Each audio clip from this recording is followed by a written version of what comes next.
मेरी हस्ती भी मेरे वतन से है, मेरी शोहरत भी मेरे वतन से है। मेरी हर जीत का आगाज़ अब वतन के इकबाल से होगा। वतन के लिए ही जीना है और वतन के लिए ही मरना। ये फील्ड का जुनून कभी कम न होगा। हम आज़ादी के परवाने हैं, अमन चैन की लौ में जलते हैं। वतन के लिए ही जलने मिटने का ये सिलसिला कभी ख़त्म नहीं होगा।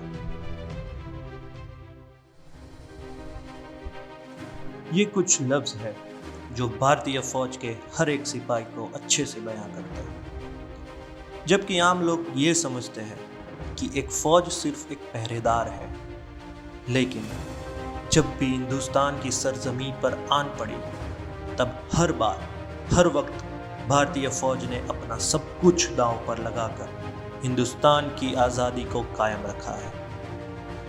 ऐसा ही वक्त था सन 1971 में, जब पाकिस्तान ने भारत पर हमला किया।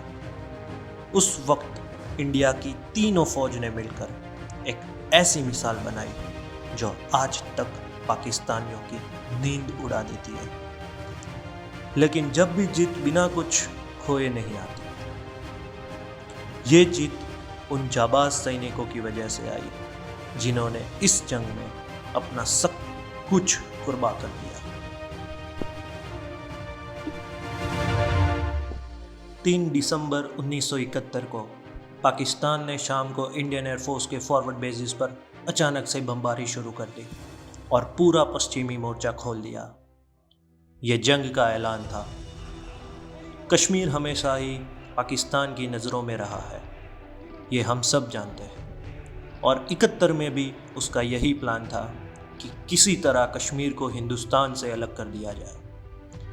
इसके लिए बॉर्डर से सटा पूंछ शहर को कब्जाना जरूरी था। पूंछ को दक्षिण पश्चिमी ओर से कृष्णा घाटी और बालनोई रास्ते से कट ऑफ किया जा सकता है, और ये बात पाकिस्तानी फौज को अच्छे से पता थी।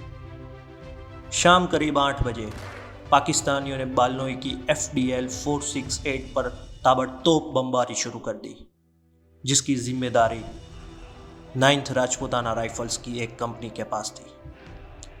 दुश्मन ने हमला बोल दिया था। लेंस नायक सज्जन कुमार की जान जा चुकी थी। लड़ाई चालू रही और कंपनी ने मोर्चा संभाले रखा। तभी दुश्मन के गोले कंपनी के एम्यूनेशन रिजर्व पर पड़े और गोला बारूद की खेप बर्बाद हो गई। दुश्मन की तादाद बहुत ज़्यादा थी। एक वक्त पर कंपनी का एम्यूनेशन और नफरी दोनों बहुत कम हो गए थे। पोस्ट का एक हिस्सा दुश्मन के हाथ जा चुका था। लेकिन यह भारतीय सेना है। तभी कंपनी के commanding officer major Jitendra Kumar Tomar ने अपने बचे कुचे जवानों को इकट्ठा किया और जांबाजी की नई मिसाल पेश करते हुए अपनी पोस्ट को दोबारा कैप्चर किया, जिसके लिए उन्हें वीर चक्र से नवाजा गया। मेजर तोमर के वीर चक्र साइटेशन में इसका उक्त उल्लेख है।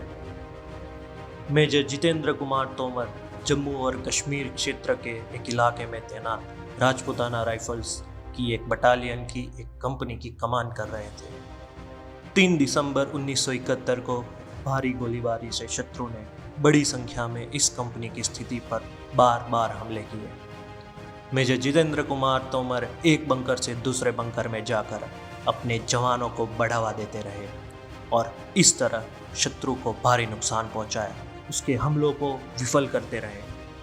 जब शत्रु कंपनी की पोजीशन के एक हिस्से पर कब्जा करने में सफल हो गया, तो अपनी जान की जरा भी परवाह न करते हुए इन्होंने जवाबी हमला किया और शत्रु के काफी जवानों को हताहत करके पीछे धकेल दिया।